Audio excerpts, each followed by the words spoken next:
اور ہم نے پھر آج میں پھر بھی گزارش کروں گا کہ اہل سنت والجماعت کا جو عقیدہ ہے یہ بڑا مضبوط عقیدہ ہے. میں کہتا ہوں میں بڑا تنگ بھی ہوں ان سے, سنیوں سے. میں کھلا آدمی ہوں, میں کوئی ڈرتا نہیں ہوں کسی سے.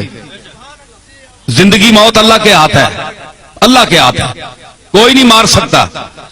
جب اس کا حکم ہوگا تو مریں گے ہیں جی. تو اس لیے ڈر کوئی نہیں ہے, صرف یہ ہے کہ مجھے ان سے گلہ بھی بڑا ہے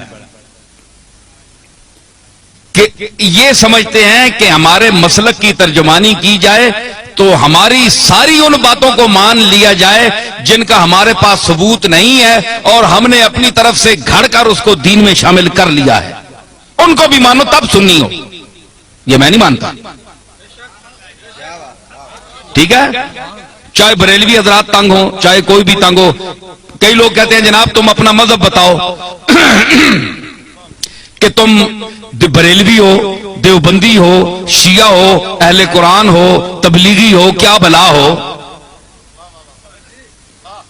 بھائی کبھی بریلویوں کی تعریف کرتے ہو, کبھی ان کو دھر لیتے ہو, کبھی دیوبندیوں کی تعریف کرتے ہو, کبھی ان کو دھر لیتے ہو, کبھی شیعہ کی تعریف کرتے ہو, کبھی ان کو دھر لیتے ہو.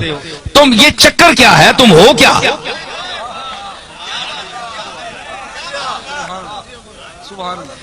ہے جی, آج میں آپ کو بتاتا ہوں میں کیا ہوں. دیکھیں صاحب, یہ ان کا سوال بجا ہے کہ یہ سارے لوگ ان کی تعریف کرتے ہیں, اور کبھی جو بہت خوش ہوئے ہوتے ہیں وہ دیوبندی بھی کہتے ہیں یار یہ تو ہمارا آدمی ہے, یہ دیوبندی ہے. وہ دوسرا خطاب سنتے ہیں, وہ کہتے ہیں تب تن کے رکھ چھوڑیا سسا. بریلوی کہتے ہیں جناب یہ ہمارا ہے, تو دوسرا خطاب سنتے ہیں اس میں کوئی ان کی بات ہوتی ہے, ان کو دھر لیتا ہوں, وہ کہتے ہیں یہ گیا, یہ تو کچھ بھی نہیں ہے, ہمارا تو نہیں ہے. شیعہ کہتے ہیں اہل بیت کی تعریف اس سے بڑھ کر کسی نے کی نہیں, کبھی ان کو بھی کوئی چٹکی لگا دی, وہ کہتے ہیں یار ہمیں بھی ہماری خبر بھی لے گیا. اہل قرآن, تبلیغی, اہل حدیث تعریف بھی کرتا ہوں, مذمت بھی کرتا ہوں, وہ کہتے ہیں یہ چیز کیا ہے, یہ ان کی معجون مرکب کیا ہے, حدود اربع ان کے کیا ہے. تو میں گزارش کروں, بات یہ ہے کہ میرا کوئی ذاتی مذہب نہیں ہے, نہ آپ کا کوئی ذاتی مذہب ہونا چاہیے. ہمارا مذہب, ہمارا عقیدہ, ہمارا مذہب, ہمارا مسلک, ہمارا نظریہ, ہمارا اندیہ وہ ہونا چاہیے جو اللہ کی آخری کتاب قرآن مجید میں آیا ہے, یا جناب محمد الرسول اللہ سے جو عقیدہ, جو طریقہ ثابت ہے وہ آپ کا اور میرا عقیدہ ہونا چاہیے. ٹھیک ہے نا, یہ مسلمان کی تعریف ہے. تو ہر یاد رکھیے کہ ہر مذہب میں, ہر مسلک میں افراط و تفریط ہے,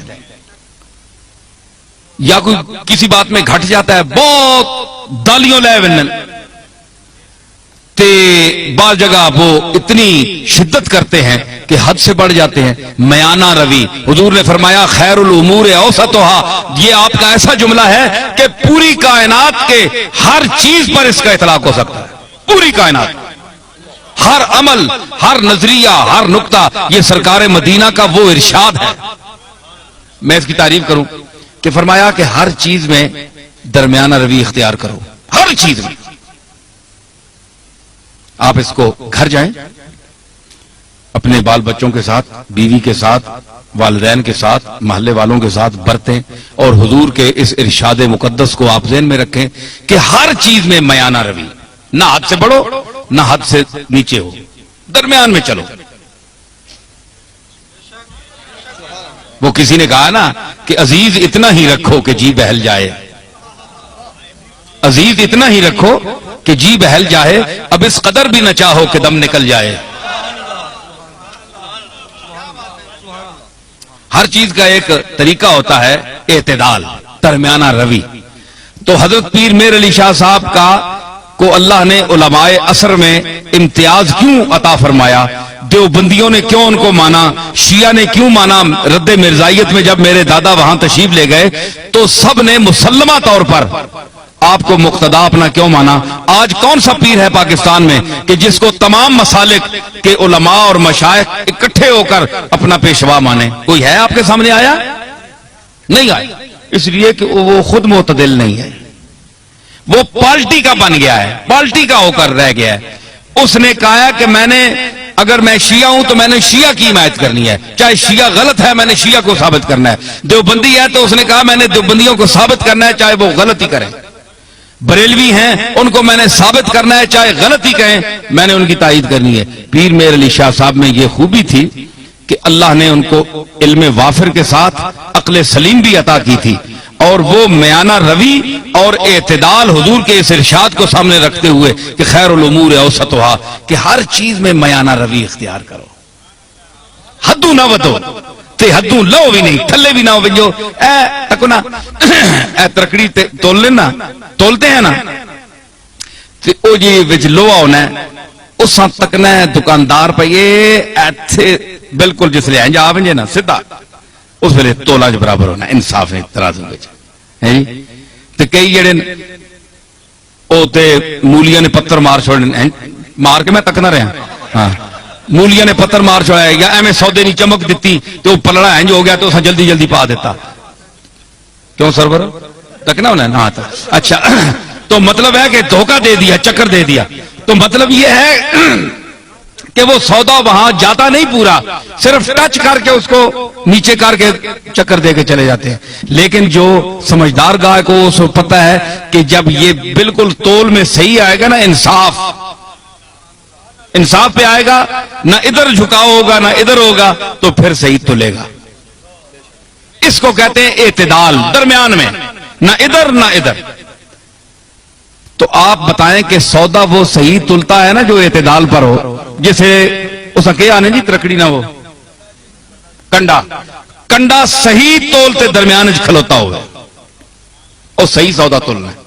پیر میر علی شاہ صاحب کے میزان علم پر وہ کنڈا جو صحیح ہے اس پر ہر وہ سودا تلتا ہے, اور جو غلط ہو زائد ہو وہ ادھر ادھر ڈول بننا, ختم ہو بننا.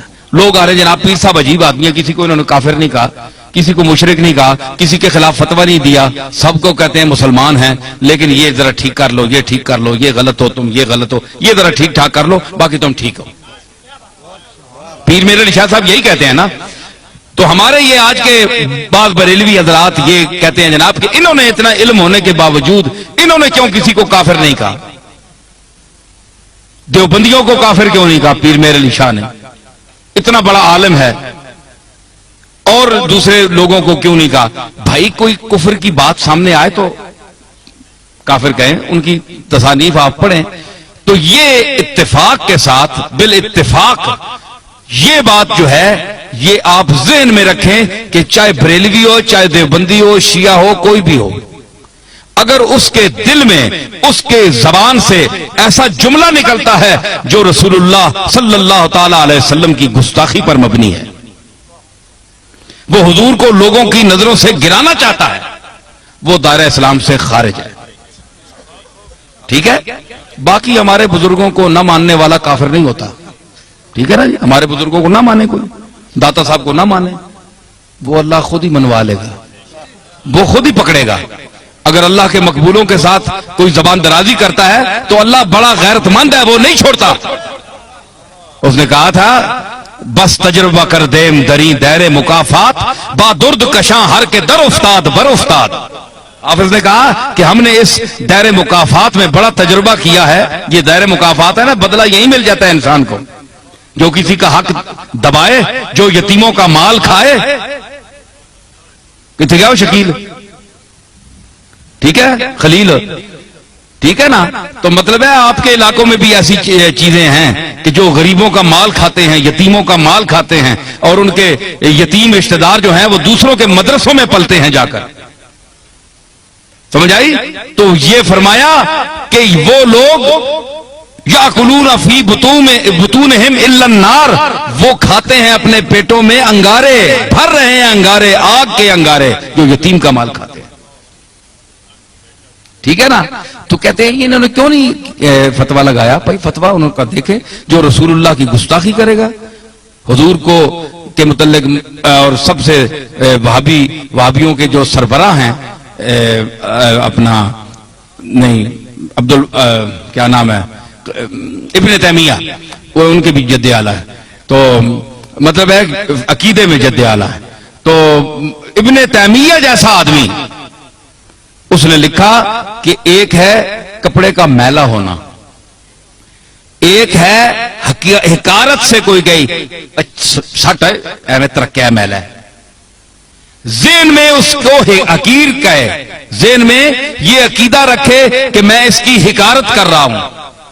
ایک یہ ہے کہ حضور علیہ الصلوۃ والسلام کی کملی جو ہے, آپ کا جبہ یا ہر وہ کپڑا جو آپ کے جسم اقدس سے مس ہوا, لگ گیا, ایک بار لگا یا کئی بار لگا, تو اس کو وہ شرف حاصل ہے کہ دنیا میں کسی چیز کو وہ شرف حاصل نہیں. ٹھیک ہے, تو اگر وہ میلا بھی ہو سکتا ہے نا, گرد و غبار تو پڑتی ہے, وقت کا گزرنا اس کو گل جاتا ہے, پرانا ہو جاتا ہے. تو اگر کوئی شخص, یہ ابن تیمیہ لکھ رہے ہیں, تو کہتا ہے کہ اگر کوئی شخص میلا سمجھ کر کہے یار یہ تو بہت میلا ہو گیا, پرانا ہے, غالباً آپ کا استعمال شدہ ہے, وقت بھی گزر گیا, چلو یہ تو ٹھیک ہو گئی. اگر حضور کے کسی ملبوس کو, رومال کو, کسی چیز کو حقارت کا ذہن میں نیت رکھ کر یہ کہتا ہے چھوڑو یار یہ تو ہے ہی میلا, چھڑے دفع کرو, فرمایا ابن تیمیہ کہتے ہیں کہ وہ اسلام سے خارج ہو گیا, اس کا دین ایمان صاف, وہ دوبارہ جب تک کلمہ نہ پڑے گا, توحید کا قائل نہیں ہوگا, اللہ سے معافی نہیں مانگے گا, وہ اسلام میں داخل نہیں ہو سکتا, کیونکہ اس نے جناب رسالت مآب کی ایک استعمال شدہ چیز کی توہین کی ہے اور نیت میں توہین تھی. تو حضرت پیر میر علی شاہ رحمت اللہ علیہ, یہ کبھی آپ نے ایسا نہیں کیا کہ جو بھی ہو, چاہے وہابی ہو چاہے کوئی بھی ہو, ایک شخص جو گستاخی رسول کر رہا ہے تو آپ اس کو مسلمان سمجھیں گے, یہ بات بھی نہیں ہے. لیکن یہ چھوٹے موٹے مسئلوں پر جو موریں اٹھی ہوئی ہیں جناب, یہ بھی کسی نے کیا, کوئی 11ویں کو نہیں مانتا جی وہ بھی کافر ہے, کوئی فلانی چیز کو نہیں مانتا وہ بھی کافر ہے, جو اذان کے پہلے الصلاۃ والسلام یا رسول اللہ نہیں پڑھتے یا اس کو منع کرتے ہیں وہ بھی کافر ہے. یہ کوئی بات نہیں ہے, یہ کوئی ایسی باتیں نہیں ہیں کہ آپ ان کو قطعیات میں سمجھیں اور اس وجہ سے اتنا اختلاف ڈالیں کہ ایک طرف کلاشنکوفیں آپ نے اٹھائی ہوئی ہیں, لڑائیاں ہو رہی ہیں, قتل و غارت ہو رہا ہے, تو یہ کیا فساد ہے؟ یہ کوئی چیزیں نہیں ہیں, سوا ذات اللہ کے بعد حضور علیہ الصلوۃ والسلام کی ذات ہے, اس کا احترام آپ پر بھی فرض ہے, ہمارا بھی فرض ہے. لیکن حضور نے یہ بھی فرمایا کہ مجھ کو اتنا نہ اٹھاؤ, اتنی تعریف نہ کرو کہ مجھے اللہ کے جو ہیں اپنے عیسیٰ علیہ السلام اور عزیر کے ساتھ ملا لو, جس طرح انہوں نے اپنے عزیر اور عیسیٰ کو اللہ کا بیٹا کہہ دیا تھا, مجھے بھی تم اللہ کے ساتھ ملا دو کہ اللہ اور مجھ میں کوئی فرق ہی نہ رہے. یہ بھی منع ہے, یہ سرکار نے منع فرمایا, حضور کا حکم ہے, بندہ بندہ ہے, اللہ اللہ ہے.